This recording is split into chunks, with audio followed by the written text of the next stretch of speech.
இப்ப பாருங்க, அதுக்குதான் நீங்க அடிக்கடி இன்னைக்கு என்ன நட்சத்திரம் நீங்க தெரிஞ்சுக்கணும், இன்னைக்கு காலையில என்ன திதி நடக்குது, இன்னைக்கு என்ன யோகம் வேலை செய்யுது, இன்னைக்கு கரணநாதன் யாரு, இன்னைக்கு என்ன கிழமை, இதை தெரிஞ்சுக்கணுங்க.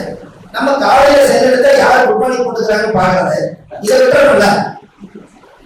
குட் மார்னிங் அவர் போட்டியா, ஏன் என்னாச்சு எழுப்பிடுவோம் பண்ணி குட் மார்னிங் எழுதி அவரு ஏன் விட்டாங்க பண்ணி இந்த இடத்துக்குள்ள நான் போறதில்லை. ஏன்னா காலையிலேயே ஒரு தகவல் செய்தி வரும், நம்ம தெரிஞ்சுக்கணும்ல.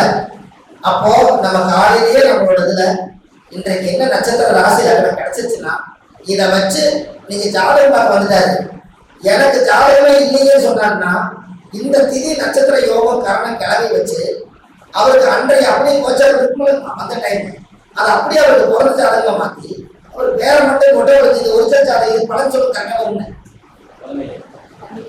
இதுக்கு பலன் சொல்ல கரெக்டாக வரும். அவர் வந்த நேரம் லக்னம் போட்டு விட்டீங்கல்ல, நம்ம வந்த நேரம் லக்னம் அதை அப்படியே ஸ்கேன் பண்ணி ஒரு பிரிண்ட் எடுத்தேன். இதுக்கு நீ 7ஆம் வகுப்பு இருந்தா வாழ்க்கை சரியில்லையே கேள்வி கரெக்டாக. ஏன்னா அந்த கிரகம் அந்த நேரம் தான் அவர் கூடி வரும். அந்த கிரகம் வலவி இழந்திருக்கும் போது தான் அவருக்கு வருவார். அந்த நேரத்தை சொல்லுங்க, இன்னும் சொல்ல போயிருக்கல இல்லையா? சோசியல் எப்படி வேணாலும் எடுக்கலான்னு பாருங்க. இந்த நான் அந்த சேர்லை கூட நீங்க உட்கார்ந்துருந்தீங்க அப்படி ஒரே மாதிரி சேர் அந்த நீலக்கணம் இதுக்கு அடிக்கடி கூட நான் மேசம் ஒரு ஸ்டிக்கர் ஒட்டி விட்டு ரிசர்வம் இதெல்லாம் கடகம் இன்னும் 12 ஸ்டிக்கர் ஒட்டி விட்டு ஒரு கிராமத்துல நீங்க இதுல ஏதாவது ஒரு சேர் உட்கார்ந்து அவர் உட்கார்ந்து இதுல உட்காரு அது உட்கார்ந்து அவங்க போய் ஒரு சிம்மத்துல உட்காந்தாரு. அது பார்த்தேன், கீழே சிம்மத்தை ஒட்டியிருக்கேன். உங்க வீட்டுல யாருங்க சிம்மண்ண? நான் சிம்மத்தா இருந்தேன். அப்ப சிம்மத்துல உட்காராரு. உங்களுக்கு புரியுதா? நீங்க உங்களுக்கு ஒரு சின்னதா ஒரு குழு கொடுக்குறேன், நீங்க அதை வச்சு அவங்க குடும்பத்துல ஒரு ரகசியத்தை நீங்க தெரிஞ்சுங்க. ஒரு பட்டம் போடுங்க, இல்ல போடுறாதீங்க ஏன்னு கேட்டீங்கன்னா நான் லைட்டா சொல்றேன்னா நீங்க நிஜத்துல காமிக்கும் போது என்ன வட்டம் போட்டு இதுக்கப்புறம் என்ன சொல்றாங்க கூட சொல்லி முடிச்சிருக்கேன். அதனால சொல்றேன், நீங்க ஒரு வட்டம் போடுங்க. அந்த வட்டத்தை போட்டு 12 மணி எங்க நிற்கும்? மேல நிற்கும். கொஞ்சம் வந்தா 1 மணியா? சரி, அப்ப அந்த 12 இருந்து 1 மணிக்குள்ள அசுபனி பரணி கிருத்தி மட்டும் 3 எழுதிக்க. புரிஞ்சுதா? அசுபனி பரணி கிருத்தி அந்த 1 கத்து 2 3 4 5 6 இங்கிருந்து 7 8 9 10 12 இந்த 12க்கும் 3 நட்சத்திரமும் அப்படியே எழுதிக்கேப்பா. புரியுதுங்களா? இந்த உடலை நட்சத்திரம் இருந்தாலும் கூட இந்த பக்கம் போடுது, அதே ஸ்டேஷன்லாம் அதே போட்டு இதுலயும் போடும். இப்படியே 27 நட்சத்திரத்தை 12 ராசிக்குள் வந்துருமா? சரி, இது ஒரு அட்டையை போட்டு வச்சுக்கோங்க. சரியா? அதுல ஒரு வாட்சி முள்ளு இருக்குல்லங்க, வாட்சி முள்ளு ஒரு வாழ்க்கை இருக்கு ரவுண்டா, அந்த ரவுண்ட் இருக்குல்ல, அந்த ரவுண்ட்ல பின்னாடி ஒரு பேட்டர்ன் இருக்குல்ல, அதை எடுத்துட்டு இந்த அட்டையை நீங்க கரெக்டா எழுதுறீங்கல்ல, அதை ஒட்டி வச்சிருக்க. அப்ப அந்த கொடி சுத்திக்கிட்டே இருக்கும். இந்த முள்ளு இருக்கும்ல, இந்த முள்ளு 5 நிமிஷம் இருக்கா ஒவ்வொரு நட்சத்திரமா நகர்ந்துட்டே இருக்கலாம். அவர் ஜாதகம் பார்க்க வரும்போது அந்த கொடி என்ன நட்சத்திரம் செஞ்சிடும் அந்த நட்சத்திரம் வருவாங்க.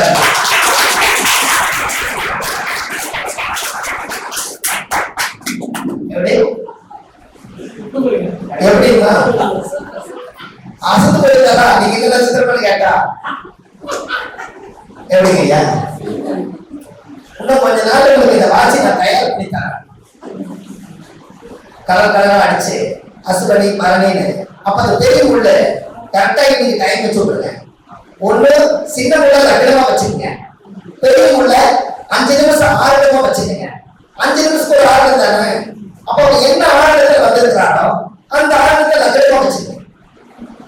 அவர் எந்த பெரிய உள்ள சின்ன உள்ள எங்க நிற்கிறோ அந்த லட்சணமா வச்சுக்கோங்க. அவர் எந்த நட்சத்திரத்தோட பெரிய உள்ள தொட்டு நிற்கிறோ அந்த நட்சத்திரத்தோட திசையை வச்சுக்கோங்க. இதை வச்சு கிரகத்தை கடிங்க. சூப்பர். சரியா? அப்ப 27 நட்சத்திரத்தையும் 12 மணிக்குள்ள அடக்கி அழகா வச்சுட்டீங்கன்னா ஒரு 5 நிமிஷத்துக்குள்ள 3 நட்சத்திரத்தை தொட்டு வரும். இந்த 3 நட்சத்திரத்துல அவர் உள்ள ஏறி வந்து நம்மகிட்ட ஐயா அப்படின்னு கேட்கும் போது அந்த பெரியவங்க எந்த நட்சத்திரத்தை தொட்டு நிற்கிறோம் அந்த நட்சத்திரத்தினுடைய கேள்விதான் கேட்க மாட்டாங்க. அந்த ராசிக்குள்ளதான் அவங்க இருக்க. அந்த அமைப்பை வச்சு டெய்லியுமே நீங்க ரவுண்டா வச்சுட்டீங்கன்னா ஒரு அட்டையை அழகா செட் பண்ணி வாட்சியை வச்சுட்டீங்கன்னா மிராக்கள் ஆயிடும் இல்லைங்களா? இதை எழுதி போட்டுங்க. அது கிட்டத்தட்ட பாத்தீங்கன்னா உங்களுக்கு ஒரு பெரிய போஸ்ட் கொடுக்கும். வந்தது இந்த நட்சத்திரக்காரு உள்ள வந்தது கரெக்டா எல்லா நட்சத்திரத்தை நீங்க கரெக்டா சொல்றாரு அப்படிமா. அப்ப உங்களுக்கு எவ்வளவு சந்தோஷமா இருக்கும். இதை ஆராய்ச்சி பண்ணி இதை ஒரு பேட்டர்ன் ரெடி பண்ணிட்டாங்க. அதை விட அதே பட்டத்தை இன்னும் கொஞ்சம் யோசிச்சுப்பாரு. அதே பட்டத்தை ஒரு அட்டையில ஒட்டி ஒரு போர்டுல சுத்தம் பண்ற மாதிரி, அந்த காலத்துல ரேடியோ சுத்தம் பண்ணலாம் அது மாதிரி இருக்கிறத சின்ன ஒரு மைனரை எடுத்து ஒரு மைய புள்ளியில ஒரு ஸ்டாண்ட் மாதிரி வச்சு ஒரு மைனரை வச்சுட்டீங்கன்னா இந்த இடம் நிக்கிற மாதிரி இருக்கும். இந்த மைனரை அதை அப்படியே ஒரு ஆணி வச்சு எனக்கு எந்த நட்சத்திரமே தெரியலன்னு அவர் கேட்பாருல்ல, அப்ப இதை பிடிச்சு ஒரு சுத்தி விடுன்னு சொல்லுங்க. 27 நட்சத்திரம் சுத்திட்டே இருக்கும். கரெக்டா இந்த மயிலோட முருகன் கரெக்டா கொண்டு கரெக்டா ஒரு நட்சத்திரம் நிறுத்துவாரு. இந்த நட்சத்திரத்தை நீ போன ஜென்மத்தில் பிறந்தீங்க எனக்கு இந்த ஜென்மத்திலே இந்த நட்சத்திரம் தான் சொல்லுங்க. ஏன்னா அவர் சுத்தி விட்டு எந்த நட்சத்திர பிரபஞ்சம் காமிக்கிறதோ அதை பிரதமம் எடுத்துக்க. புரிஞ்சுக்கலாம்? இப்படி பிரசனத்துல மயிலோட பிரசனம்னு வைங்க. நேற்றுக்கு 9ஆம் பாவ நேற்றுக்கு பரிகார கிளாஸ் நடந்துச்சுல, வெள்ளிக்கிழமை தானே. நேற்றுக்கு ஒரு பரிகார சரியான பரிகாரம் யாரு இதுல கேட்டா இவருக்கு நீங்க கேட்டீங்களா? அந்த தேங்காய் பிரசனோட பேர் வச்சு கொடுத்தல தேங்காய் பிரசன்னம். தேங்காய் பிரசன்னம் நீங்க எப்படிமா பாப்பீங்க? தேங்காய் பிரசன்னம் நீங்க எப்படி பாப்பீங்க? நேற்றுக்கு இவங்க படிக்கிறாங்க. தேங்காய் பிரசன்னம்னா எப்படி பாப்பீங்கன்னு பிடிக்கல ஒரு பாவம்.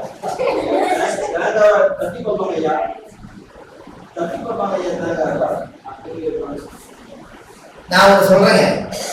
நேற்றுக்கு ஒரு பரிகாரம் சொல்லியிருக்கேன், அவ்வளவு அற்புதம். அதாவது சபரிமலை சன்னிதானத்துக்கு மாலை போட்டு போவாங்க. அவர் சாதாரண வாழ் பெற்ற சபரிமலை ஐயப்பன். அந்த கோயிலுக்கு ஒரு ஆம்பளை மேல போயிட்டு கீழே வீடு வந்து சேர்ந்தா தான் நிஜம். அதனால அரிசி போடுவாங்க. அது என்ன அரிசி தெரியுங்களா? பாக்கரிசி. கரெக்டா சொன்னீங்க. சரினா கர்மா. அவருக்கு ஒரு வேலை போயிட்டு திரும்பி வரலைன்னா அவருக்கு அரிசி போட்டு ஆத்மா சாந்தி ஆகாதுங்கிறதுக்காக பாக்கரிசி போடுறீங்க. அப்போ அந்த தேங்காய் அந்த பிரசனத்துல நீங்க தெரிஞ்சுக்கணும்னா அவங்க இருமுடி கட்டுவாங்க. இந்த இருமுடி கட்டும் போது ஒரு தேங்காயில அந்த 3 கண்ணுல ஒரு கண்ணு தொலை போட்டு அதுக்குள்ள நெய்ய ஊத்தி 48 நாள் ஐயப்பனுக்கு விரதம் இருந்து அன்னைக்கு நெய் நிறைப்பாங்க.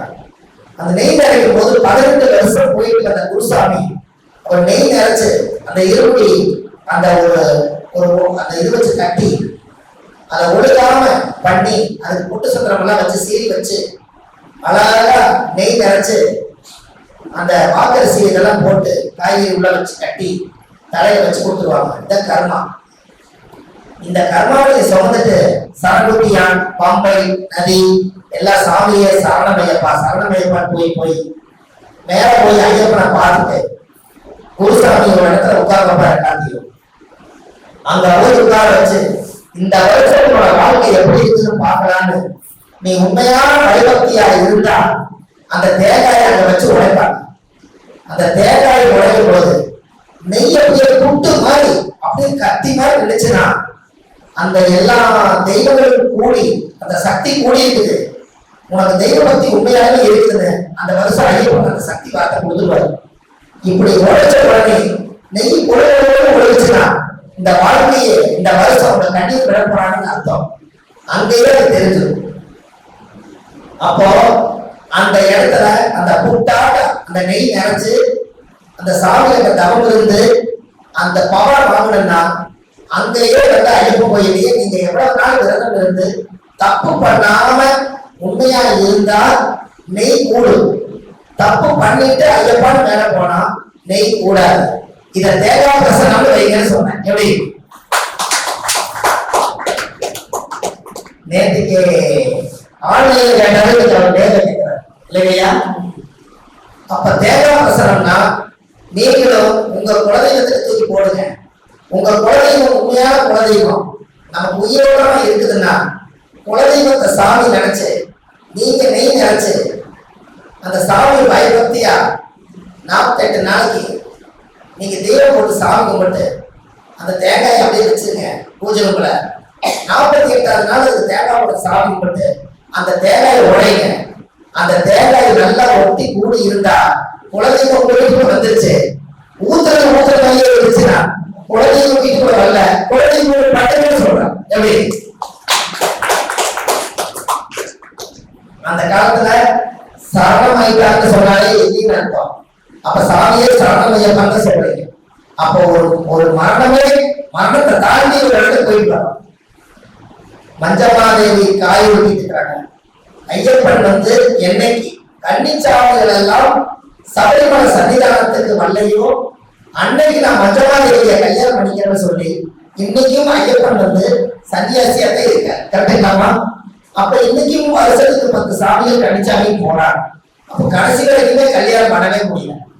அப்போ அந்த ஐயப்பனுக்கு வந்து நெய் நிரப்பி கொண்டு வரும்போது தர்ம யோகம் இருக்கிறவங்க சபரிமலை சன்னிதானத்துக்கு ஒரு முறை போயிருப்பாங்க. வாழ்க்கை சிறப்பா 9 குடைகள் 10 குடைகள் சேர்ந்திருந்தா சபரிமலை சன்னிதானத்துக்கு போய்க்கலாம். என்ன காரணம் சார்? காலச்சக்கரத்துக்கு 9ஆம் இடம் யார்? குரு. குரு நெய். 10ஆவது யார்?